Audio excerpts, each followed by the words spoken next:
গৰাখহনীয়া প্ৰতিৰোধৰ কামত শলাগ শুক্লাইবাসীৰ এতিয়াহে আমি সুৰক্ষিত হলো। ওদালগুৰি জিলাৰ অসম ভূটান সীমান্তত অৱস্থিত শুক্লাই অঞ্চল।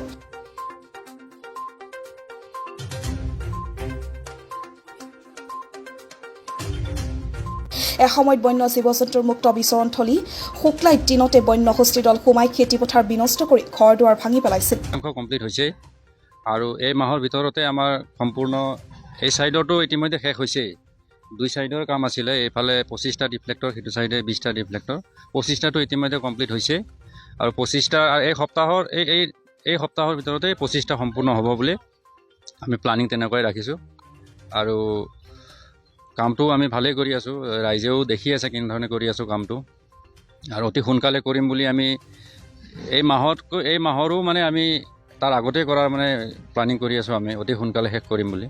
নিশ্চয় সমস্যা হ'ব। এইবাৰ পানী আহোঁতেই দেখিছে ৰাইজে কিমানখিনি আপোনাৰ ছেভ কৰিছে সিহঁতে। এই ছাইডটো গোটেই যেতিয়া দেখিছিলোঁ পানী অহাৰ লগে লগে গোটেই গৰাখহনীয়া হয়। কিন্তু এইবাৰ যিকেইটা প্ৰথম 10টা ডিফ্লেক্টৰে হৈছিলে, কিন্তু 10টা ডিফ্লেক্টৰেও কোনো এজেগাতো গৰাখহনীয়া হোৱা নেদেখিলোঁ এইবাৰ। এই 10টা হোৱাৰ পিছত এই 25টা সম্পূৰ্ণ হোৱাৰ লগে লগে আমাৰ হিচাপতো হয়তো সম্পূৰ্ণভাৱে এইটো সফল হ'ব বুলি ভাবিছোঁ। বহুত সহায় পাইছোঁ, ৰাইজৰ পৰা সহায় পাইছোঁ, আৰু আমাৰ বিভাগীয় কৰ্তৃপক্ষ WRD ডিপাৰ্টমেণ্টৰ পৰাও বহুত সহায় পাইছোঁ আমি কাম কৰাত। আৰু তেওঁলোকো প্ৰতি মুহূৰ্ততে ইয়াত উপস্থিত হয়, বা যিকোনো সমস্যা হ'লে, আমাৰ অসুবিধা হ'লে তেওঁলোকক আমি খবৰ দিওঁ বা ফোন কৰোঁ। এইটো এই মাহতে কমপ্লিট হ'ব, ছেপ্টেম্বৰ মাহতে সম্পূৰ্ণ হৈ যাব। ধান সৰিয়হ খেতি কৰি অহা অঞ্চলবাসীয়ে বিকল্প খেতি কৰাৰ চিন্তা কৰি চাহ খেতিত মনোনিৱেশ কৰে আৰু চাহ খেতিৰ অঞ্চলটোত কৃষি বিপ্লৱৰ সূচনা কৰে। কিন্তু ভূটান পাহাৰৰ পৰা বৈ অহা নদীয়ে গৰাখহনীয়া কৰি অঞ্চলটো হেঁচাৰ হেঁচাৰ বিঘা মাটি খহনীয়াত জাহ যায়। খহনীয়া প্ৰতিৰোধৰ বাবে আগৰ চৰকাৰে কিছু কাম কৰাৰ চেষ্টা কৰিছিল, যদিও অনিয়মেৰে কাম হোৱাৰ বাবে পুনৰ শুক্লাই গাঁও খহনীয়া কবলত পৰে। অৱশেষত বিধায়ক বিশ্বজিৎ দৈমাৰীৰ তৎপৰতাত প্ৰায় 100 কোটিৰো অধিক টকাৰ বাজেটেৰে খহনীয়া প্ৰতিৰোধৰ বাবে কাম আৰম্ভ হয় আৰু এতিয়া 70% কাম সম্পূৰ্ণ হৈছে। বিশেষকৈ খহনীয়া প্ৰতিৰোধৰ কাম হোৱাত এতিয়া দুখীয়া লোকৰ মুখত হাঁহি বিৰিঙিছে।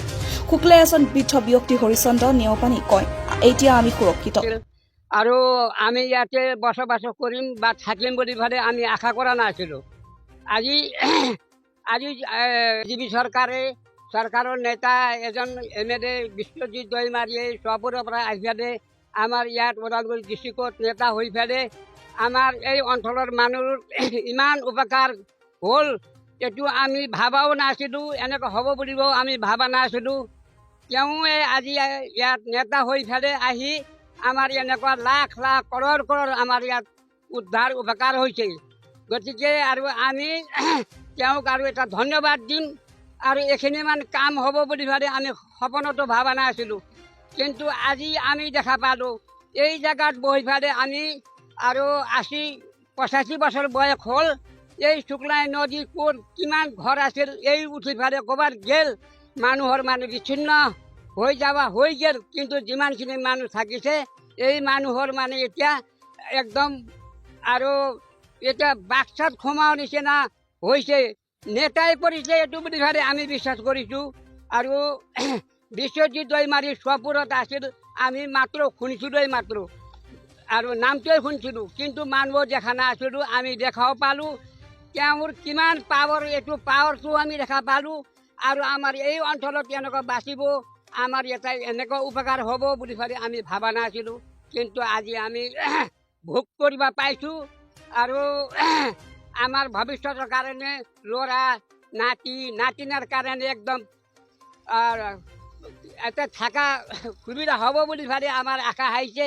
গতিকে আমাৰতো আৰু বেছি দিনো নাই কিজানি, 80-85 বছৰ বয়স হ'ল। কিন্তু আমি ইয়াত থাকোঁতে ইয়াতে বুঢ়া হ'লোঁ, আৰু ইয়াতে 51 চনৰ NRC আছে।